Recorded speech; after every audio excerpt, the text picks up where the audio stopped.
Howdy, my name is Ryder Bass, and today I'll be giving a speech with information on the world of ranching and the culture that comes with it. But I'll also be providing information on how anyone can set up their own ranch for the first time.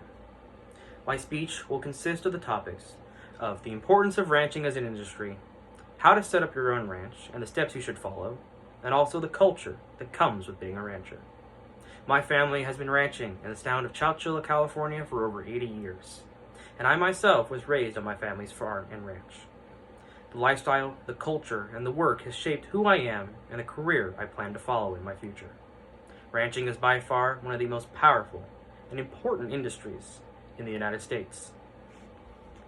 The National Geographic Society states that livestock held on a ranch is extremely important to its region's agriculture. And this is very true because all over the U.S., agriculture varies and is very different depending on what region you're in. But no matter where you go, you will always find a ranch somewhere. And these ranches are important because they carry a very certain aspect, a development in new technology for its industry, which can then be used in other industries. Technological advancement is very common in ranching because farmers, ranchers, and producers must find new ways to care for their animals and for the land, ones that can be better for both the animal, the people, and the nature and ecosystem around them. These technologies can range from robotics to genetic engineering, to new medicines, to chemical research too. And they can be spread out, not just in the ranching industry, but through all industries. And it can help all kinds of people.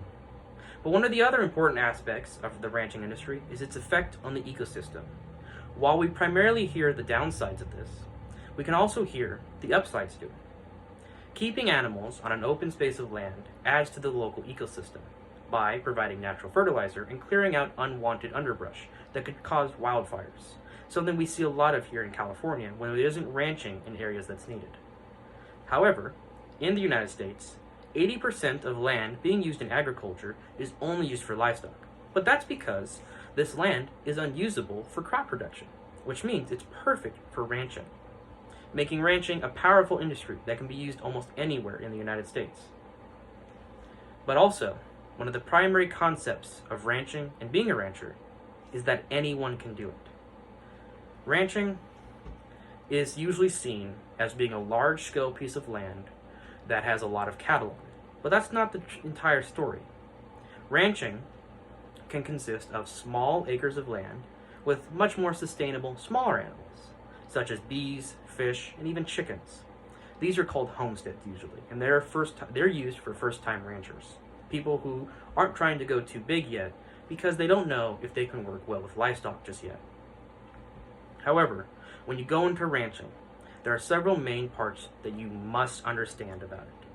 And these primarily consist of understanding the animal you are working with as the first one. You must know the species, the breed, the requirements to take care of these animals. It can range from medicine to feeding to how many species of the same breed you should have in one area. That's just part of understanding your animal, especially for a first-time rancher. The second part to that is understanding the amount of space you need for that animal and the shelter they require. Goats require much less land space compared to cattle, but some cattle require more land space compared to other types of cattle, such as Jersey cattle needing less space and Hereford cattle needing larger amounts of space. Understanding the spaces that animals need helps in their health and the management for them. And the other part of understanding how to start a ranch is your money. You must understand your market. How are you going to buy the animal, first of all? And how are you going to buy the necessary requirements to take care of the animal? Sometimes you need to get creative. Find sufficient items, or feed, or shelters, or land, but also find them at an inexpensive rate, as long as they're safe for both you, the animal, and the land around you. But also understand how you're going to be selling the animal, and how you're also going to be selling the byproduct of the animal, but also how you'll be getting the byproducts. This is all part of becoming a first-time rancher. And although these are only general and not specific, these are the main parts that you must look at and understand to become a rancher. And going on to the next part is the culture of ranching. Ranching is a business, it's an industry, but in itself has created a lifestyle and a culture that's true to itself. There's different variations of ranching, ranging from East Coast ranching to Midwest ranching to Southern ranching to West Coast ranching, all the way to vaquero ranching. They're all different, but inherently they're all the same. And they consist of traditions such as art, music, movies, and folklore, all each indistinct to their own, but inherently still the same. And they all keep the cowboy culture still alive and going, and romanticized as well. The culture is important to the people, as is the people work it. The people work not for the money, but for the life and the lifestyle that comes with it. Ranching is by far one of the most important industries in the United States, and it is also important to the people who work it, but not just them, but to the entire country as a whole. It consists that ranching is important as an industry. Anyone can become a member of the culture and the industry, and the culture itself is good for the people who work in it, because they work in it for themselves, not for money, but for their lives. Their life is what they commit to it. Thank you.